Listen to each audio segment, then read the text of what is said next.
Tadi kita bicara soal betapa pentingnya sebaran wilayah. Sekarang kita mau bicara soal siapa penguasa di wilayah tersebut. Semenjak 2021, Presiden Joko Widodo sudah melakukan penunjukan kepada 20 penjabat gubernur di 20 provinsi.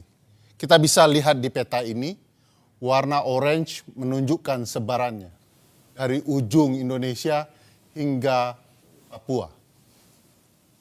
Presiden berwenang menunjuk penjabat gubernur sekaligus memberikan pengaruh luar biasa dalam penunjukan penjabat bupati dan wali kota.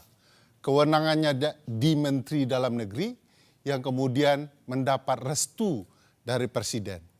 Gambaran ini menunjukkan sebaran penunjukan pejabat bupati wali kota sekaligus gubernur di seluruh Indonesia. Kita bisa lihat sebaran wilayahnya. Warna merah adalah bupati dan wali kota dan orange adalah gubernur dari seluruh Indonesia.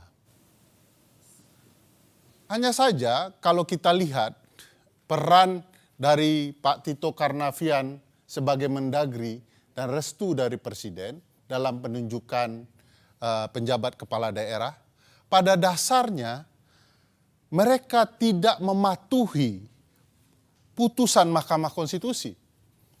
Mahkamah menentukan bahwa proses penunjukan pejabat haruslah dilakukan secara terbuka, transparan. Mereka harus kemudian mendengarkan aspirasi pemerintah daerah dan masyarakat daerah, sekaligus taat pembentukan peraturan teknisnya agar penunjukan itu dapat berlangsung dengan fair.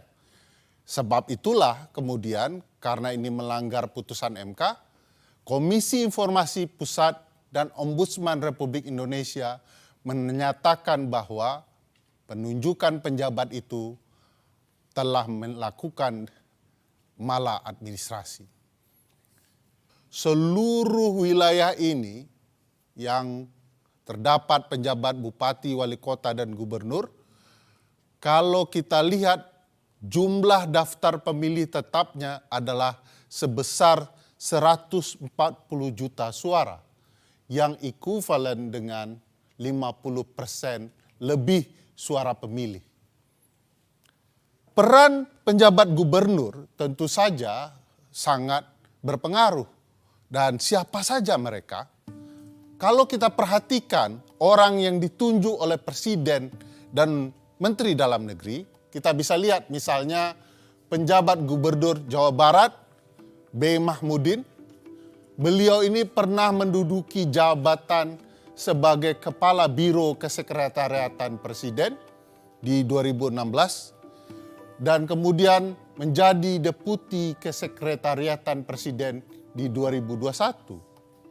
Lain hal dengan penjabat gubernur Jakarta, sebuah wilayah yang sangat penting, Bapak Heru Budi Hartono merupakan Kepala Kesekretariatan Presiden di 2017. Orang yang sering dibicarakan di berbagai media akhir-akhir ini.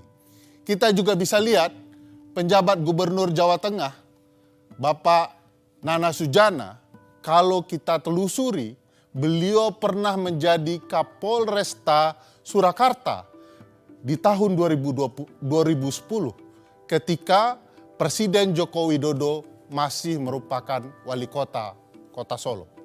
Ada peristiwa unik misalnya dalam penunjukan penjabat gubernur Aceh, Ahmad Marzuki. Beliau berdinas di kemiliteran, lalu ditarik ke Kementerian Dalam Negeri. 3 hari setelah penarikan, beliau langsung ditunjuk menjadi penjabat gubernur Aceh.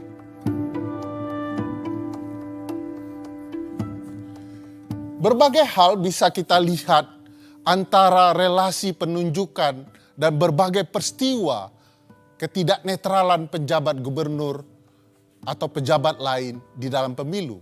Saya mau ambil contoh kasus PJ Gubernur di Kalimantan Barat. Tapi jangan lupa pilih presiden yang memihak kepada pembangunan IKN. Ya, kalau IKN dibangun, pasti Kalimantan Barat ini maju. Ya, saya sudah menerima perencanaan IKN itu. Kalbar ini nanti maju, Bu. Sudah ada ring road yang saya lihat. Kalau presidennya jadi, ring road kita sehingga kita tidak macet. Dan banyak lagi yang dibangun untuk Kalbar, untuk mendukung ibu kota negara Nusantara. Lain dengan penjabat gubernur Kalimantan Barat, apa yang terjadi dengan penjabat gubernur Bali misalnya, kita bisa melihat bahwa penjabat gubernur melakukan perintah tindakan untuk mencabut berbagai spanduk, baliho, dan poster dari partai tertentu, bahkan calon presiden seperti Ganjar Pranowo. Sikap-sikap tidak netral itu juga terjadi di penjabat bupati dan wali kota. Saya ambil contoh apa yang terjadi dengan penjabat bupati Muna Barat. Video ini bisa menjelaskan. Ini jauh-jauh dari Jakarta hadir langsung di pertemuan kita hari ini. Ya, ini namanya Pak Laode Umar Bonte.